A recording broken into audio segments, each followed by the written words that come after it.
वो हेलीकॉप्टर आगे जाते और दोबारा वापस आते, बमबारी करते हुए, गोलियां चलाते हुए। आखिर ये जंग के जहाज हैं। गर्र, मेरी धड़कनें तेज हो रही थीं। मुझे लगा मुझे यहाँ से चले जाना चाहिए। मैं मर सकता हूँ, लेकिन मेरा कैमरा कह रहा था तुम्हें रुकना होगा। यहाँ जो भी हो रहा है उसको रिकॉर्ड करने के लिए। मैंने लोगों को उस घर से बाहर आते हुए देखा। वो घायल थे, लोग मदद करना चाह रहे थे, लेकिन हेलीकॉप्टर से गोलियां चलनी शुरू हो गई, जिससे लोग मरने लगे। जब उनकी बमबारी खत्म हो गई तो मैं देखने के लिए उस घर के अंदर गया। चारों तरफ लाशें बिछी हुई थी। लोग घायल लोगों को और लाशों को निकालने की कोशिश कर रहे थे। मेरी आंखों के सामने ये सब हुआ था। लोग मर रहे थे और तब मुझे समझ आया कि ये तो बुजुर्ग थे। वो जवान नहीं थे, ना ही उनके पास कोई हथियार थे। बूढ़े लोग, मतलब ऐसे बूढ़े लोग जिनके पास बंदूकें नहीं थीं, बस आपस में बातें कर रहे थे। मुझे नहीं लगता कि इन्हें मारने की कोई वजह हो सकती है। कोई वजह नहीं हो सकती। उस पूरे इलाके में लोग इस तरह से खड़े थे। छोटे बच्चे भी, उनके चेहरे पर खुशी नहीं थी। हेलीकॉप्टर्स ने मोगादिशु शहर के बीचों बीच वॉरलोड के अड्डे पर हमला कर दिया। एक बार फिर से निशाना बना एदीद और वो एक बार फिर से भाग निकला। उस घर में मौजूद 73 महत्वपूर्ण ओहदे के सोमाली मारे गए। हमने सोमालिया में एक ह्यूमैनिटेरियन एफर्ट शुरू की थी, लेकिन जो हुआ बहुत ही दुखद था। गलती क्या थी? वो हमला एक खास वजह से किया गया था, जिसका मकसद था एदीद के गिरोह पर दबाव डालना। मैं वहाँ खड़ा सब कुछ देख रहा था। उस दिन मैंने फैसला किया, जब तक मैं जिंदा हूँ कभी भी उनके सामने झुकूंगा नहीं, कभी हार नहीं मानूंगा। मैं अपनी पूरी ताकत के साथ अमेरिका के खिलाफ लड़ूंगा। उस दिन हम एदीद के गिरोह में पूरी तरह से शामिल हो गए। यूनाइटेड नेशंस अब भी एदीद को गिरफ्तार करना चाहते हैं। यहाँ मोगादिशु की सड़कों पर, जहाँ जनरल एदीद का नियंत्रण है, यूनाइटेड स्टेट्स गुनहगार है और वो पाखंडी सेनापति एक हीरो है। जैसे वक्त बीतता गया और अनेक मिशन होते रहे, लोगों की नाराजगी बढ़ती गई। सैनिकों ने छापा मारा, जिसमें से 3 गलत हुए। गलत घर पर हमला हुआ या गलत इंसान पर, लेकिन कुछ दुश्मनों को गिरफ्तार किया। जितना हम सोमालिया के लोगों से बात करते उतना ही तनाव बढ़ता जाता। हम भीड़ को हटाने के लिए ब्लैक हॉक्स का इस्तेमाल करते ताकि उन पर नियंत्रण बना रहे। पायलट्स को इस बात की परवाह नहीं थी कि वहाँ क्या हो रहा है। उनका मकसद था लोगों में आतंक फैलाना। पहले स्वागत के लिए झंडे लहराए गए, लेकिन अब जूते खाने पड़ेंगे। ऐसा लग रहा था कि किसी भी वक्त चिंगारी लग सकती है और एक बड़ा सा धमाका होगा। 2 अक्टूबर उन्होंने हमें घर पर फोन करने की अनुमति दे दी। अल्फाबेटिकल ऑर्डर के मुताबिक मेरा नंबर पहली रात को ही लग गया था, लेकिन मेरे दोस्त केसी जोएस के घर में कुछ परेशानियां चल रही थीं, तो उसने मुझसे कहा कि दोस्त, मैं अपने घर पर फोन करना चाहता हूं, क्या तुम्हारी जगह आज रात मैं फोन कर लूं? मैंने कहा हाँ बिल्कुल कर सकते हो। वो बहुत खुश हो गया। उसने कहा दोस्त, मैंने अपनी पत्नी से बात कर ली और अब हमारे बीच सब कुछ ठीक है। बहुत बहुत शुक्रिया दोस्त। समझ नहीं आ रहा है तुम्हारा शुक्रिया अदा कैसे करूं। बहुत सुकून मिला। फिर मुझे लगा कि अगली रात फोन करने का नंबर मेरा लगेगा। 3 अक्टूबर को। ओए सुन, चाय लेकर आ। चाय, हमारे लिए चाय लेकर आ। हम पुराने खिलाड़ी थे जिन्होंने कई लड़ाइयाँ देखी थी, कई गाड़ियाँ जला चुके थे, कई लोगों को मार चुके थे। उस वक्त मैं और मेरे दोस्त अक्सर एक जगह साथ बैठकर चाय पीते थे और तंबाकू खाते थे। 20 सालों से लड़ते लड़ते हम सब कठोर फाइटर्स बन गए थे। जब हेलीकॉप्टर्स ने हम पर बमबारी की तो हमें बहुत गुस्सा आया था। हमारे लिए ये कमजोरी का संकेत था।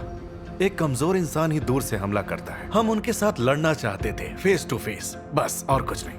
हम ये सोच रहे थे कि उन तक पहुंचेंगे कैसे। हम उन्हें मोगादिशु की असलियत बताना चाहते थे। 3 अक्टूबर इतवार का दिन था, यानी छुट्टी का दिन। हम वॉलीबॉल खेला करते थे। कुछ लड़के समंदर किनारे चले जाते थे। उस दिन मैं रिस्क खेल रहा था और काफी अच्छा दिन था। मैं, केसी जोएस और डॉन पिला समंदर किनारे गए। पानी में मस्ती चल रही थी। हम यहाँ वहाँ घूम रहे थे और अचानक हमें वापस जाना पड़ा। कुछ होने वाला था। उस दिन का मिशन था एक ऊंचे ओहदे के अफसर को पकड़ना। मैं उत्साहित था। पहले हमारा लक्ष्य था खुद एदीद को कब्जे में लेना, लेकिन अब उसके गुर्गों को पकड़ना था। वहाँ मीटिंग चल रही थी। हमें उनमें से किसी को पकड़ना था। हमें ठीक कहाँ लैंड होना था ये हमें बताया गया था। बकारा मार्केट में, जहां हथियारों का पूरा कारोबार होता है। दुश्मन के इलाके के बीचों बीच थी वो इमारत जिस पर हमारी नजर थी, ओलंपिक होटल के पास। यूनिट को रस्सी की मदद से तेजी से इमारत के ऊपर उतरना था। यूनिट के कुछ लोगों को छत पर उतरना था, कुछ को रास्ते से अंदर घुसना था और फिर मिलकर इमारत को खाली करना था। मेरी टीम को इमारत की छत पर लैंड नहीं करना था, बल्कि इमारत से थोड़ी दूर लैंड करके अंदर जाना था।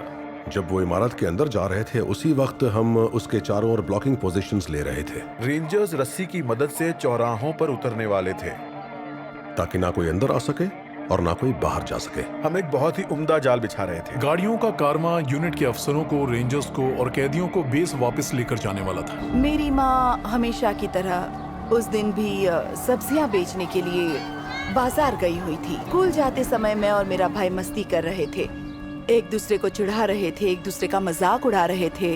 फिर मुझे गुस्सा आ जाता और मैं उसके साथ लड़ पड़ती। मैं कारवां का हिस्सा था। रेडियो पर हमें निकलने का संकेत दिया गया। अफसर हथियार लेकर गाड़ियों में बैठ गए। मशीन गन्स तैयार थी, बंदूकें तैयार थी, हम तैयार थे। हम चल पड़े। ना हमने पानी लिया, ना ही एक्स्ट्रा बारूद, ना ही नाइट विजन डिवाइस। सुबह का वक्त था, नाइट विजन की जरूरत नहीं थी मुझे। अंधेरा होने के पहले लौट आए। हमेशा की तरह वहाँ जनरल आयदीद के समर्थक प्रदर्शन कर रहे थे और मैं रिकॉर्डिंग कर रहा था। फिर मैंने देखा कि लोग बकारा की तरफ दौड़कर जा रहे थे, तो मैं भी देखने चला गया। लगभग 7 ब्लैक हॉक हेलीकॉप्टर बकारा की तरफ जा रहे थे। वो हमें सिर्फ 1 मिनट का वक्त देते थे। मैं देर से जागा था। मैंने प्रार्थना की। जब मैं वहाँ बैठा था मैंने एक चीख सुनी, बहुत ही जोर की आवाज, और मैंने देखा हेलीकॉप्टर ऊपर मंडरा रहे थे। मैं घर के अंदर गया, जैकेट उठाई, गन उठाई और मैं दौड़ते हुए वहाँ से निकल गया। टीचर वहाँ पहुँच गए और वहाँ पर जितने भी बच्चे बैठे थे वो असाइनमेंट को पढ़ने की तैयारी कर रहे थे। बेहद ताकत का है। मुझे यही लगा कि मैं हार नहीं सकता। मैंने फौरन अपनी बंदूक को लोड कर लिया। उन्होंने कहा हमले की तैयारी की। जीत या मौत। पहला हेलीकॉप्टर नीचे की ओर आया और चारों तरफ धूल हवा में उड़ रही थी। सब कुछ अदृश्य हो गया, हर तरफ धूल ही धूल। फिर गोलियों की चलने की आवाज गूंज उठी। आरपीजी से गोलियां तो चल ही रही थी। वो ये सब काफी नया था। चारों तरफ गोलियां और आरपीजी की फायरिंग। हमने हेलीकॉप्टर से टारगेट को घेर लिया। वो लगातार हम पर गोलियां चला रहे थे। हमें लगा इस हेलीकॉप्टर से बाहर निकलना चाहिए। इस तरह से तो ये मिशन नहीं बल्कि हम ही खत्म हो जाएंगे। हमने रस्सियां बाहर फेंकी। मेरे दोस्त ने रस्सी से लटके सैनिकों पर गोली चलाना शुरू कर दिया। मैं वही था। मैं उसके पास रुक गया और मैंने भी फायरिंग शुरू की। मैं रस्सी से उतरा और उतरने के बाद मैंने हमारे आदमी को देखा। उसकी हालत खराब थी, वाकई बहुत खराब थी। उसके हाथ से रस्सी छूट गई थी। बेचारे की आंखें बाहर आ गई थी, नाक कान हर जगह से खून बह रहा था। जानता था उसे कवर देना जरूरी है और चारों ओर से लगातार गोलियां चल रही थी। फिर मुझे दर्द का एहसास हुआ। अरे यार, मुझे तो गोली लग गई है, बिल्कुल यहाँ मेरे कंधे पर। और हालात ऐसे थे, मारो या मरो। हम तेजी से नीचे उतरे और हेलीकॉप्टर ने उड़ान भरी। मेरी टीम को समझ आया कि हम टारगेट के बिल्कुल करीब नहीं थे। रेंजर्स के दायरे से भी दूर थे। हम अकेले थे, हमारी सहायता के लिए कोई नहीं था। हमने सोचा कि अब हम क्या करेंगे। आग से लड़ना आसान नहीं था। सोमालिया के लोग गोली चला रहे। ऊपर हेलीकॉप्टर से नीचे की तरफ फायरिंग हो रही। नीचे सड़कों पर अमरीकी फायरिंग कर रहे। लोग सड़कों पर भाग रहे थे और भी फाइटर्स पीछे से हमारी मदद के लिए आ रहे थे। एक बार परिस्थिति समझ में आई। हमने खुद को संभाला और टारगेट की तरफ बढ़े। उम्मीद यही थी कि रेंजर्स को उनकी तरफ आते हुए गन्स और गहरे रंग के लोगों के बजाय अमेरिकी झंडे दिखे। हमें सावधान रहना था। उनकी गोलियां निशाने पर नहीं लगी। शुक्र है हम रेंजर्स के दायरे के अंदर गए और टारगेट तक पहुंचे। मिशन के इस समय तक यूनिट ने टारगेट बिल्डिंग को खाली कर दिया था। दुश्मन फाइटर्स को कब्जे में लेकर उन्हें आंगन में रोक रखा था। हम कारवां के आने का इंतजार कर रहे थे। जाहिर था उन्हें देर क्यों लग रही थी। दायरे तक पहुंचने के लिए हमें उनका सामना करना पड़ा और जहां भी मैं देखता था मुझे लोग चिल्लाते आदेश देते हुए नजर, लेकिन कुछ समझ नहीं आ रहा था। बस गोलियों की आवाजें, आरपीजी के धमाके, एक के बाद एक। दुश्मन कारवां पर बेहिसाब फायरिंग कर रहे थे, लेकिन उस वक्त हमें काफी जोश बाकी था। हमारे पास 2 छोटे हेलीकॉप्टर्स और 2 ब्लैक हॉक्स थे। हमें तब भी यही लग रहा था कि हम जीत रहे हैं। सोच रहा था कि उन्हें रात के खाने में क्या मिलेगा। मैं ये खाऊंगा, मैं वो खाऊंगा। ये जहाँ तक हमें पता था मिशन उसी तरह चल रहा था जिस तरह प्लान किया गया था। अचानक मैंने पीछे देखा और मुझे ओलंपिक होटल नजर आया। अब ये तो साफ समझ में आ गया था कि हम इमारत के बहुत करीब थे। हम सभी कैदियों को गाड़ियों की तरफ ले गए, उन्हें अंदर बिठाया। हम इंतजार कर रहे थे और तब वो घटना हुई। मुझे याद है मैंने एक आवाज सुनी मेरे ठीक पीछे, शायद मेरे सर के ऊपर से। मुझे याद है मैंने ऊपर देखा और तब तक आरपीजी के विस्फोट का काला धुआं कम नहीं हुआ था। लेकिन मैं वहीं पर था। मैंने उस धुएं को देखा जो फायरिंग की वजह से निकल रहा था। ऊपर देखा तो हेलीकॉप्टर से हल्का धुआं निकल रहा था और मैंने सोचा बस सही सलामत कहीं लैंड कर जाए, जैसे कि ऑटो रोटेट पर।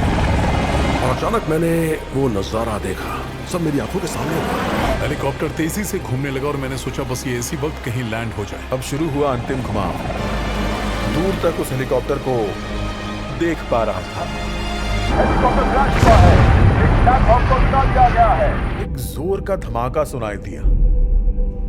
वो बहुत जोर से नीचे गिरा और धूल और धुएं का एक बड़ा सा ढेर बनकर नष्ट हो गया।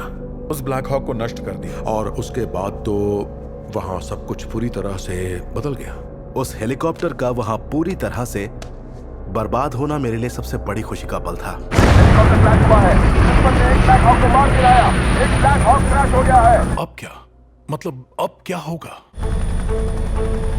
अब ये बचाव अभियान बन गया था हमारे लोगों का। चाहे वो मर चुके हों या फिर जिंदा हों, हमें उन्हें वहां से बाहर निकालना। अगर तुम एक आदमी को ललकारोगे तो वो बिना डरे तुम्हारा मुकाबला करने आ जाएगा। हम उन्हें मारने के लिए तैयार थे, मारेंगे या मर जाएंगे। उस क्रू की जिंदगी इस बात पर निर्भर थी कि सोमालीज के पहुंचने से पहले हम वहां पहुंचे।